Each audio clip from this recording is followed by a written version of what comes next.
Bonjour à tous et bienvenue dans ce flash. On commence par le Festival des films francophones d'Angoulême, ville située au sud de la France. Top départ hier en présence de nombreuses autorités dont l'ex-président français François Hollande. Pour cette 10e édition, la Côte d'Ivoire est pays d'honneur et la délégation ivoirienne est conduite par la première dame Dominique Ouattara qui a félicité les autorités françaises pour l'honneur fait au cinéma ivoirien. Ce sont plus de 30 000 festivaliers qui participent à ce rendez-vous en France.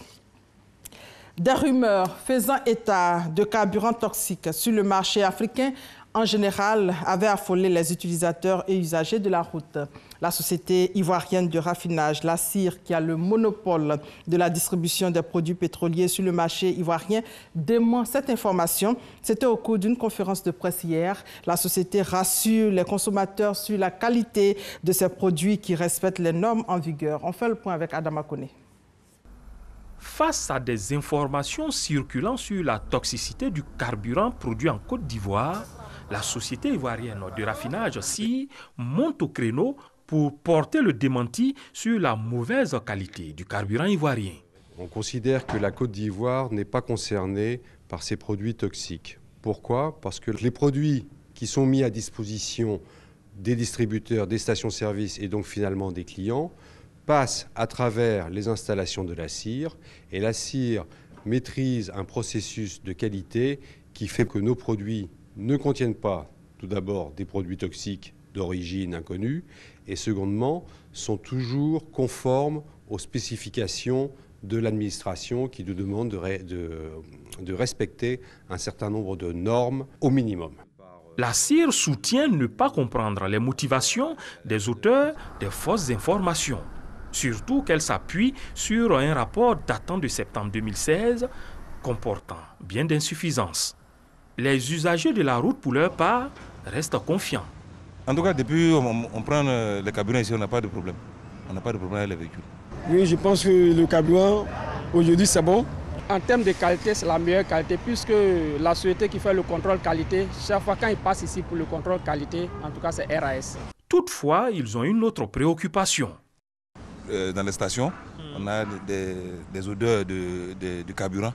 Voilà, souvent, quand ils garent, vraiment, c'est un peu gênant, quoi. Bon, on sent bien l'odeur des carburants. C'est gênant, mais pour l'instant, on fait avec. Les usagers se plaignent souvent de l'odeur du super.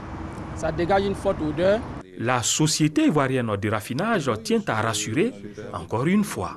L'odeur caractéristique que l'on peut sentir éventuellement au niveau du super, c'est une odeur qui provient d'un composé qui vient effectivement d'une activité de raffinage, qui sont des oléfines.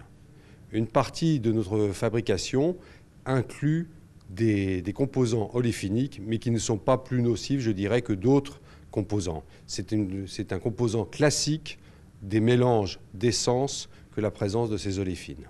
Je peux rassurer la population sur la qualité du produit pétrolier ivoirien.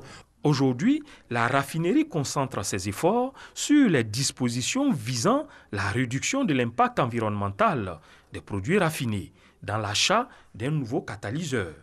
En plus, l'État anticipe sur le processus de mise en conformité aux futures normes dans l'UEMOA. Pour tous ces investissements, la facture s'élève à 200 milliards de francs CFA.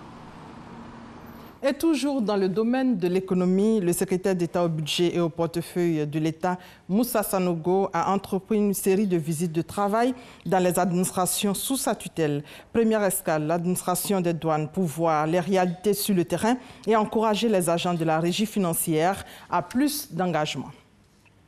Concernant le lac Tchad, et nous sommes hors de la Côte d'Ivoire maintenant, la vie reprend tout doucement sur les îles malgré la menace Boko Haram. Des filets de pêche au soleil, des agriculteurs dans les champs de maïs, des fermiers qui guident leurs ébus dans l'eau. Sur le lac Tchad, les habitants défient la menace de Boko Haram en revenant sur les îles qu'ils avaient quittées sous le feu des attaques du groupe djihadiste nigérien il y a 2 ans. En Angola, les bureaux de vote ont fermé hier après un scrutin qui s'est déroulé dans le calme.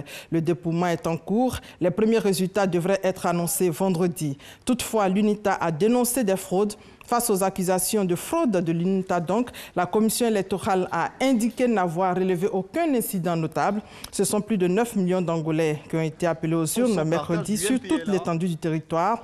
L'actuel président José Eduardo dos Santos, au pouvoir depuis 38 ans, a décidé de céder sa place pour des raisons de maladie. Il a choisi son ex-ministre de la Défense pour le remplacer. Et pour terminer, l'ambassadeur de Russie au Soudan a été retrouvé mort mercredi dans sa résidence à Khartoum, a annoncé le ministère soudanais des Affaires étrangères, sans préciser les causes du décès du diplomate qui avait la soixantaine. Un haut responsable de la police soudanaise qui a requis l'anonymat a déclaré que selon les premiers éléments de l'enquête, la piste criminelle était à écarter. Et voilà, c'est la fin de ce flash. On se retrouve à 13h. Merci de votre fidélité.